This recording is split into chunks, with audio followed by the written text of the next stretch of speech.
Hey everyone, welcome to the Beautiful Life Today channel. Today I want to talk about creating new habits for success.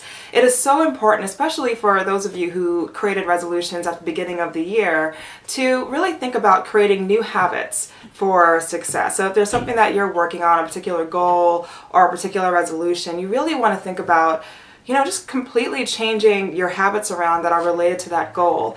And, for example, with me, I am trying to lose weight this year. I'm actually trying to lose weight by May 2013. That's the deadline I gave myself for my little fitness challenge that's going on. And I want to lose about like 20 something pounds.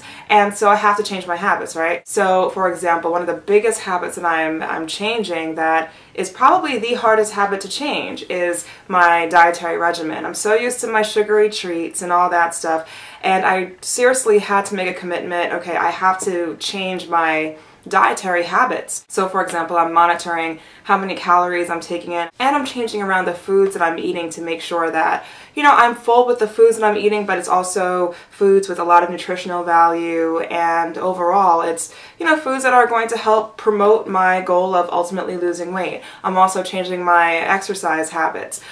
Before I used to exercise every now and again. Now I'm determined to exercise like 4 to 5 times a week, and, creating a new habit of not just exercising, but being very specific about when I exercise, making sure I schedule that into my planner for the week so that I don't just kind of have it, in my head as something to do, but it's something that I know when I wake up, this is something that I have to do. So I do have some tips on how to make effective change when it comes to changing your habits. And this can relate to anything. It could relate to health and fitness. It could relate to career goals. It could be related to business goals, entrepreneurial goals. Whatever it is, these are some really great tips to help you out. Number 1, commit to 2 months of creating a new habit in order to see effective change with that habit. It's funny because I've heard so much about 21 days.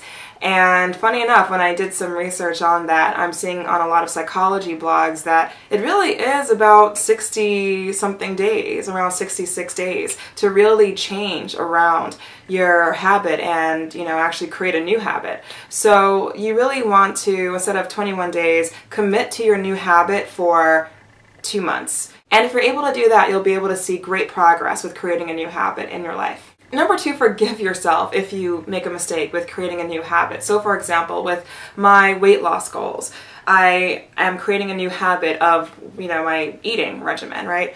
But if I make a mistake and I have a piece of cheesecake or I have a piece of candy or whatever, it's very easy for myself to beat myself up about it and be like, oh my gosh, like why did I eat that? Now my calories are all off for the day and so forth.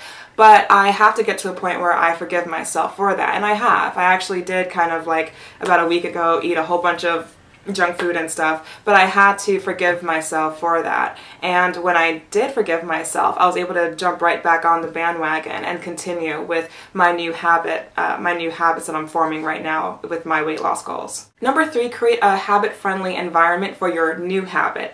So whatever that may be. So if you think about your new habit, make sure that your environment is conducive for your new habit. So for me, for example, with weight loss and exercising, I want to make sure that if my goal is to work out in the mornings, like first thing in the morning, I want to make sure that my clothes are ready to go for working out, that my exercise bag is all set to go, so I'm not scrambling around trying to find all of my things that I need to go work out. Because if I have to scramble around, it's going to take me some time. I'll probably wake up, notice like, oh, I don't even know where all that stuff is, and probably not go. So you want to make it easy on yourself. It's already hard enough changing a habit, so you want to make sure that you make it easy on yourself, or easier on yourself, by setting up your environment to pretty much fall in line with your new habit, whatever your habit may be. So my next one is getting rid of temptation. So you want to make sure that as you're digging your heels into your new habit, you don't get tempted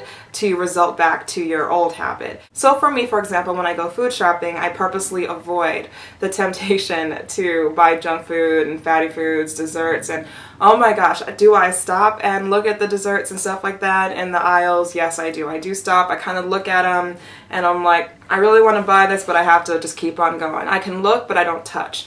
Because why put the temptation right in front of you when you're trying to change your eating habits. So my last tip is make it a daily habit. Whatever your goal is, you want to make sure that you incorporate it into your daily regimen so it becomes a part of your days. And eventually it'll become normal, it'll become like a regular thing. But until it does, you have to intentionally make it a daily thing for you. And when you do, you'll see your goals come to pass, because now that new habit that is in line with your goals, it's a part of your days, it's a part of your life. And you'll be able to see progress as a result. So that's my video for today. If you haven't subscribed yet, please do so. I'll put the little subscribe button right there, and I will see you in the next video. Have a great week.